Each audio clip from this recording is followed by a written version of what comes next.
Well, I am really excited, as I am always excited because we find great guests, to introduce you to Chuck Howard. So he is an assistant professor at Texas A&M University and does a lot of work around um, the financial aspect. And today in specific, we're going to be talking about everybody's favorite budgets. So Chuck, I want to thank you for joining us today. Thank you for having me, Rhonda. It's a pleasure to be here. So one of the things that I know that as we're, as I'm working with women that are going through divorce, right? One of the very first things that I suggest that we work on is a budget. And I always tell people it's not glamorous and nobody really likes to do it, but it's such an important foundational part in general, but specifically as women are going through divorce. And that's why I wanted to specifically talk about some attitudes and beliefs, the behavioral aspect, that we can hopefully help some of our listeners be set up for success around this big daunting task of budgeting. So yeah, share with us a little bit about your insight. Well, I think that my main insight, helpful place to start with, is that absolutely anybody can budget and with just a little bit of effort, be successful at it. So the key to setting a successful budget is to think about how much money you typically spend and use that to forecast your spending in the future. And then simply to just track your spending against your budget. That doesn't have to be every minute of every day. You don't have to stress yourself out about it. But if you can just take a little bit of time once a week to glance at your budget and compare that against how much money you've spent, that will certainly help you keep your spending under control and do things like save more money for the future. Yeah. So talk to us a little bit about, okay, so what are we seeing as far as the challenges to that? Because that sounds really great, right? Like it sounds super easy and we just said, but I know that there's some challenges to doing that, whether it's in our habits, whether it's in our mindset, some of those kinds of things. So let's talk a little bit about the challenges and then maybe some specific things that our listeners could be doing to position them for success. So I think one of the number one challenges is simply habit formation. And that's true of any type of behavior change. If you've never budgeted before, it's not a part of your routine. And you have to take steps to make it a part of your routine if you're going to be successful at it. One really simple way to do that is simply to set aside time in your calendar so that you know you have, and again, it doesn't have to be tons of time, but let's say you have 15 minutes a week set aside in your calendar, and that is time that you are going to use to glance at your credit card statement and glance at your budget and see how much space there is between the two. And then just think a little bit about how you can bring them closer together. And of course, by that, I mean that most people tend to spend more than they budget, right? So how do you get your spending down closer to the amount of money that you think it should be so that you have the appropriate amount of savings to cover things like the vacation you want to take next month or the trip to a friend's wedding that you're going to go to in the summer and so on and so forth. So one of the things that you mentioned, and I know that I heard you mention this on another podcast, which I kind of want to zone in on because I find that this happens more frequently than maybe people think that it does. And that is that we under anticipate what our expenses are actually going to be. And I think women in particular, as they're contemplating or going through divorce, right, are in a spot where they're like, well, I don't think I need that. I don't think I need that. I don't think I need that. Whatever, right? Like we go through it and I'm like, okay, time out though. For example, the vacation fund. Well, we went on vacation, but I'm just not going to go on vacation. So I'm like, okay, but is that really realistic? Like, why don't we just start setting aside some money so that you can go? Because quite frankly, you might go anyways. And then you haven't budgeted for it and you're just going to put it on credit and pay for it later. Yeah. So talk to us a little bit about that kind of aspect.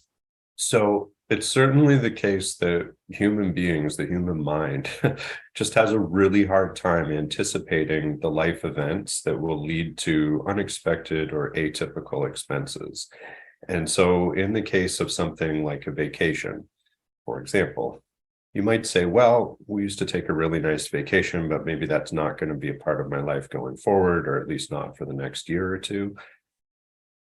But then what happens? A friend calls and says, well, look, there's a deal. There's, something that will make it less expensive than before. We'll get to go together. We've never done that, or we haven't done it in a while, and it's going to seem special. And there's going to be, you know, peer pressure essentially to go and take that vacation. So even let's continue with the example that the vacation might be a little less expensive than it used to be in the past or than it would be otherwise. You're still going to have to pay for what it costs. And to your point, most people will end up putting that on their credit card. And if you've underpredicted certain other aspects of your spending, it'll be very hard to pay that off at the end of the month. And now you're carrying a balance on your card. Now you're paying the associated interest costs. And all of a sudden, you found yourself in debt that you simply couldn't anticipate. So the way to get around that when you're trying to make a financial prediction of any type is just to spend some time. Again, it doesn't have to be hours, just spend some time thinking of the atypical expenses that you might encounter in the future. Think about not only things like going on vacation, think about really mundane things like a car repair. Think about, potentially costs associated with your kids needing to go on field trips at school. Think about all of those atypical things. And as you start to generate even a partial list of those atypical expenses, the things that don't occur every week, then you will arrive at a much more accurate estimate of how much money you're going to spend in the next week, the next month, the next year, whatever time frame, it depends. It's interesting. And I think that's so good because, when people are going through, and I know that obviously, you're not necessarily working with people that are going through divorce, right? But I think at the end of the day, this particular niche group has some very specific things that they're having to deal with. And the process for divorce takes a look at the real basic expenses, right? But it isn't set up to be thinking about the car repairs and the annual insurance fees and, some of these other kinds of things. And as part of my process, my budget template, if you will, that I take clients through is very, very detailed. And a lot of times for the process, the attorney's like, well, yeah, but they don't really, that's not really what we're looking at. Well, yeah, but we're trying to get as good of a picture, as we can. And the other thing that I've also said is, okay, if we can't get a baseline of what the current expenses are, because there are times when one party truly does not have any idea where the money's going or what's being spent.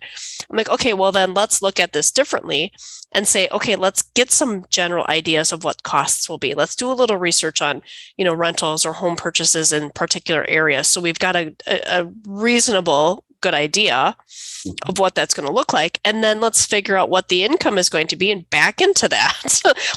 We can look at, okay, we can look at that from either here's the budget and now where's the money coming from?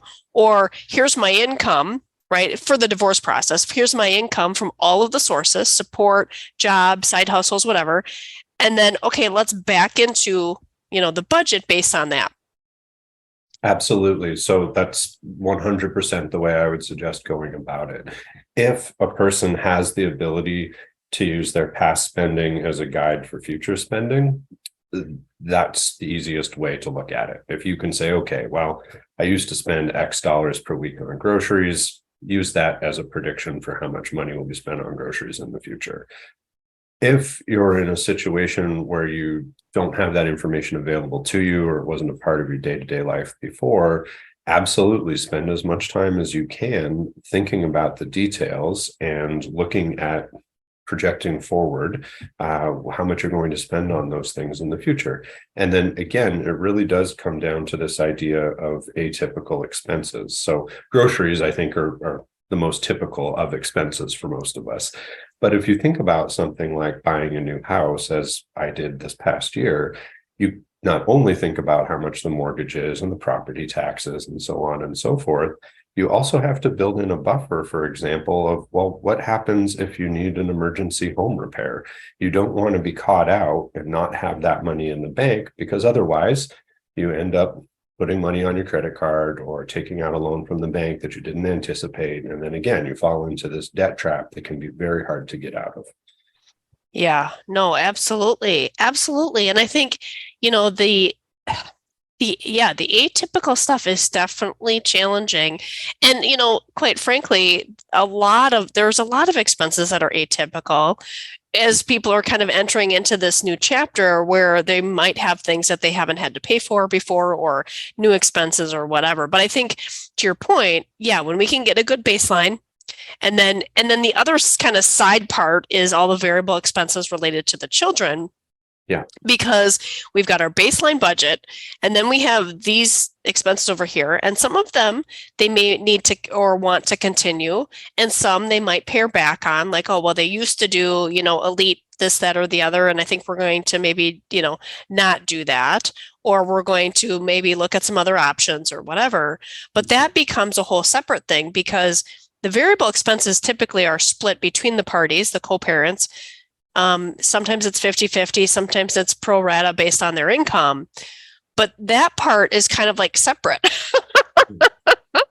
So, but I think it's coming up with those agreements and trying to figure out and having the right boundaries, if you will, on how that gets split. Because a lot of times I'll say, okay, well, let's make sure that we get written into the agreement, anything above X amount needs to be agreed upon in writing so that one party's not, so we don't have our own atypical expenses. And then the atypical expenses of somebody over here that's saying, oh, and by the way, I just bought our teenager a vehicle and you owe me half of it. No. So it's, we have two kind of sets of atypical expenses, that are now going on that are impacting the well-being of one or both parties.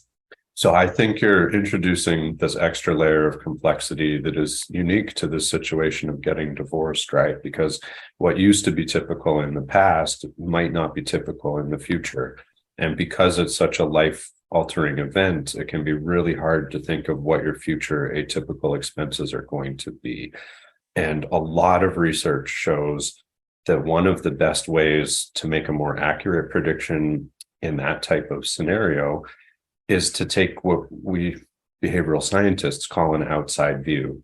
And that's to have the perspective of a third party, somebody such as yourself, for example, who can come in and say, okay, well, I've seen this across dozens or hundreds or thousands of cases, and these are the atypical expenses that I've observed other people encountering in the past. And these are things that need to be built into your budget for the future. And it can be really hard, bordering on impossible, for an individual, especially going through an event that can be as traumatic as getting divorced, to think of those things without some outside help. So I would strongly recommend people trying to take that outside perspective. Yeah. Whether that's approaching a professional, whether that's talking to friends who've been through a similar circumstance, and so on and so forth, because that really will give you broader perspective and improve the accuracy of your predictions so that you'll be financially secure, or at least prepared for what's coming down the road. Yeah, no, absolutely. And I think of, the parents that have, minor kids, right? Because I remember when my kids were little, and when somebody said, oh yeah, someday they're going to be driving, and you're like, no, I can't even get my head around that. Like, I'm just like in total survival mode.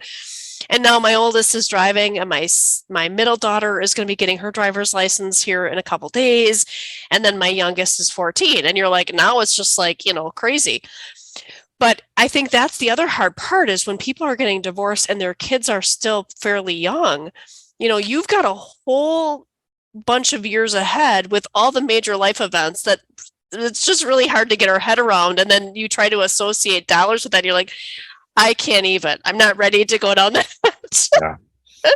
And then, as you age out of having your children being dependent minors, your parents age in to potentially needing some assistance, and that could be financial. It could just be your time. It depends on your situation. Everyone's is different. Yeah. But you're not only trying to predict your own atypical events in these circumstances, right? It's also the ones that apply to your kids. It's also the ones that apply to your parents. And, the level of complexity is very high. So taking this outside view and getting a broader perspective, thinking of the atypical things that can arise, these are proven solutions to help people make more accurate financial predictions. Yeah, I love that. And I think, there's one of the things that I had chatted about on one of my other podcasts was with one of the founders of Dow Janes. And Britt was talking about how part of their kind of suggestion for people is to create what they would call these like rituals. And so to your point is like, okay, it's, yes, we can put it in our calendar, which I always think sets us up for success, right? making that intentional, setting aside the time to do work on a task or a project, but also kind of making it, a little less feeling like work. Like, okay, turn on some light music, right? Grab your favorite beverage, light a candle, get, whatever. Like, really trying to make it, because we think about the days, and we kind of got away from this a little bit during COVID, like going to the coffee shop, or, going to certain places because we're like, we just need a change of pace to be more productive. And we need to create that atmosphere in their environment. And I love that, because I think it just, I don't know, it does help. Absolutely. There's no reason that this stuff has to be scary or stressful. I mean, look, at some point in just about everybody's life, our personal finances can be a little bit scary and they can be stressful. But at the end of the day, a lot of that is a mindset that we can choose to adopt or dismiss. And if you want to treat your personal finances like something to get excited about, then build a routine or a habit around it. Create a ritual, as you said, that makes it a little bit more fun. Pour yourself a glass of wine if you Yeah. really want to, Yeah. but make sure you have that time put aside so that you are tracking your spending against your budget, and your budget will end up being successful, if not completely perfect. And that's the other really important thing to remember. Nobody sticks to their budget 100% of the time. You don't have to get down on yourself if you spend a little bit more than you thought you would in 1 week or 1 month, because you can balance that out over time. The key thing is to just zoom out, take that outside view, keep a broad perspective, and remember everything's going to be okay in the long run, provided that you're taking the steps that we're talking about. Yeah, absolutely. Well, and one thing that I wanted to just touch on, kind of building on what we've talked about so far, is what have you seen, if any, that research is showing around technology, whether it's the use of apps, whether it's use of, some of those kinds of things? What are we seeing there?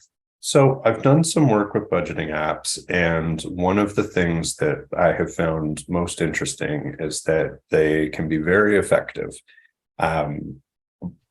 But by very effective, what I mean is that they help people spend less money than they used to, even though they still spend more money than they budget. And I think there's two things to unpack there. The first thing is, I think people continue to strive towards meeting their budget and don't give up on trying to meet their budget, in large part because an app makes it really easy to see how much money you used to spend. So if I see that on average over the last 6 months, I used to spend, I don't know, let's say $3,000 a month. Okay, so I want to save some cash. I set a budget for $2,000 for next month. The end of the month comes and I see I've spent $2,500. I could be really disappointed because I spent $500 more than I budgeted, or I could be pretty happy with myself because I spent $500 less than I used to, right? And I'm of the opinion that the latter of those two options is the better mindset to adopt, right? Now, why are people still spending $500 more than they budget? I think that's because of all of the other financial technologies that have entered our lives. Things like the Apple Wallet, Google Pay, the ability to just tap a card and walk out of the store. That reduces what behavioral scientists call pain of paying. It actually makes it physically easier for us to spend money, and therefore we do end up spending more money. So part of the thing that makes budgeting successful is taking that into account when you're tracking your spending against your budget, and just trying to remember that the next time you're at the store. Remember that if you're only tapping your credit card, you're still spending money. If you're only checking out of an online store and you're not actually handing over cash to a cashier, you're still spending money. And if you just keep that thought in the back of your mind, it will help you remember that it is real money at the end of the day. And perhaps it's money that's best left in a savings account for the time being. Yeah, no, absolutely. And that can work in the reverse, right? Like with retirement, hey, it comes off the top, that same principle, right, has benefit for people if you have some of those automatic things set up that are forcing you to save without having to put a lot of thought into it. Yeah, absolutely. I read an article recently where the author I can't remember which outlet it was in, a popular newspaper or magazine. And the author was arguing that one way to help decrease spending is just to take out a certain amount of money in cash at the beginning of each week or each month, and then let that be your budget. And in theory, I think that that's actually a really great way to stay on budget. You know what your limit is. You're going to feel a little bit of pain every time you hand over money to buy something. So you might buy less than you would have otherwise. But when I was thinking about that in relation to my day-to-day experience, where I live anyway, half the stores I go to don't accept cash anymore. So I think it's maybe an outdated mode of thinking. But in theory, I thought it was interesting to think about this. So if we could only just, remember how painful it was to hand over a 20 to, get whatever it is we were purchasing. We might all be a little more responsible in our discretionary spending. Yeah, it's true, but I love I love these types of conversations because I know that it weighs heavy on people's mind. And I know that budgeting is one of the things that a lot of Americans have a really difficult, time with doing. And yet it is really, really important. And again, setting ourselves up for success is always very important. And for people that are going through the divorce, not only is it, hey, we got to get a foundation on what's coming in and going out so you can answer all those what if questions, right? How much can I afford for health insurance? Do I rent? Do I buy? I mean, there's a whole list of things, right? But it also becomes an important part down the road of negotiating, because when we get to that point of needing to negotiate for support, whether it's child support or alimony, yes, those things are usually negotiable. And then the other part is trying to figure out, do I keep the house? Do I not keep the house? Do I lease a car? Do I buy a car? Whatever it is, really it comes back to the budget. So like very early on in the process, we do the budget. It is such a foundation for all of the things related to the divorce process that we will often come back to. And so it's just such an important, foundational piece that I love that we're able to have this conversation, because it really does play a bigger role in the outcome. And what we've seen statistically, which is part of the reason that my company exists, is the lifestyle for women tends to go down 41% after the divorce is over. And I think there's a couple reasons for that. One is not planning for those atypical expenses that we're like, well, I can live off of, rice and beans and this much per month.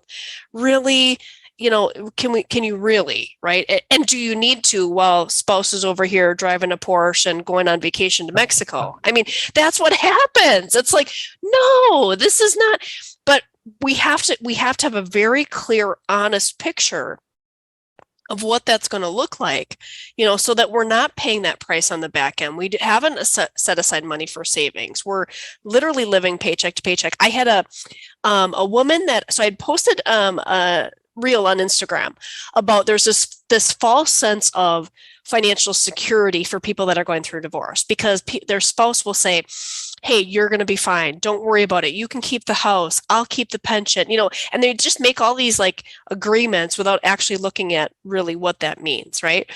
So I had talked to this woman. She lives in Tennessee, and she didn't hire me to help her. And then I'm still connected on social media. She sends me a message and says, oh my gosh, Rhonda, this message really resonated with me, this false sense of security, because I ended up keeping the house. My husband did keep his retirement. I got no support, no child support or no alimony. And I'm now going to have to claim bankruptcy on my home. And there is no message that I do not like getting any more than that one.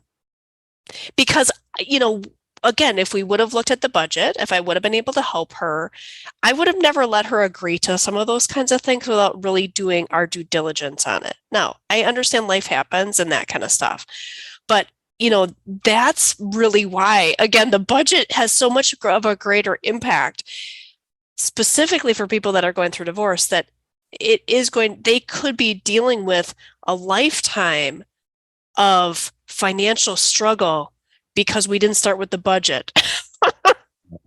Oh. I mean, in my mind, a budget is the most foundational element of financial decision making and ultimately financial well-being. And to your point about living with the consequences of poor decision making for a lifetime, that's true. And it's true now for an ever increasing number of Americans. If you get trapped in a debt cycle that you can't get out of, you're not ever going to have money going into your savings account. It's all going to pay down debt that you've accrued. For most people, that's on credit cards. If we're talking about people who are particularly low income, it might be payday loans, and the interest rates Mhm. on those are like 400% a year. It's extortionate. And so it really is sad because it only takes, a handful of, you know, uninformed decisions to get trapped in a cycle like that, which can be very, very hard to get out of. Yeah. So the good news is that you can avoid that by making informed decisions at the get-go.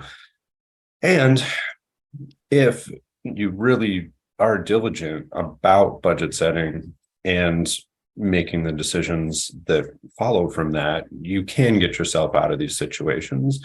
You just really have to adopt a positive mindset, stick to it, and it will take time, but everything will be okay in the long run. Yeah, no, absolutely. And and I think it is one of those things where there's upfront, work on getting everything set up. And not that it goes on autopilot, but just knowing like, hey, there's going to be this kind of like investment up front of time to get everything kind of situated. And then you can get on kind of like a maintenance routine, Mhm. moving forward. Yeah, I mean, think of budgeting as an investment in yourself. You're investing your time to figure out how you're going to invest your money. And, and everything you buy is an investment of your money in some sense, right? There's a return to your happiness Yeah. on the things you choose to spend your money on. And you can't undervalue that. Happiness is what makes life worth living. So, I think budgeting goes far beyond simply establishing, dollars and cents in terms of financial well-being. It gives people peace of mind. Yeah. Yeah, no, absolutely. I agree. So, as we wrap up our time together, I know we've covered a lot of ground in a short period of time, and I've loved our conversation. What, just kind of like to summarize, what would you again want to kind of sound off with? Make sure that our listeners are encouraged by as we wrap up our time together. I would say, first and foremost, take the time to set a budget. Second, put time aside in your calendar to track your spending against your budget. And again, it doesn't have to be hours and hours. Take 10 or 15 minutes once a week to track your spending against your budget, and you will find it to be effective. When you're trying to predict your future spending, be sure to think of the atypical expenses that don't come to mind easily or most automatically. Again, you don't have to spend hours and hours on that to start. You can just prompt yourself by thinking about little things like car repairs, home repairs, costs associated with your kids' school fees, or things of that nature. And then taking an outside view, asking somebody who has that broader perspective, who's seen this before, who's essentially experienced the atypical for you, and who can help you build that into your prediction of how much money you're going to need to cover your expenses in the future. And the last thing I would say is, don't be too hard on yourself. Mhm. In my studies, and at this point, I've examined the spending and budgeting behavior of thousands and thousands of people. Almost nobody displays perfect budgeting behavior. At some point, everyone's going to spend more than they budget. Absolutely everyone is going to experience that.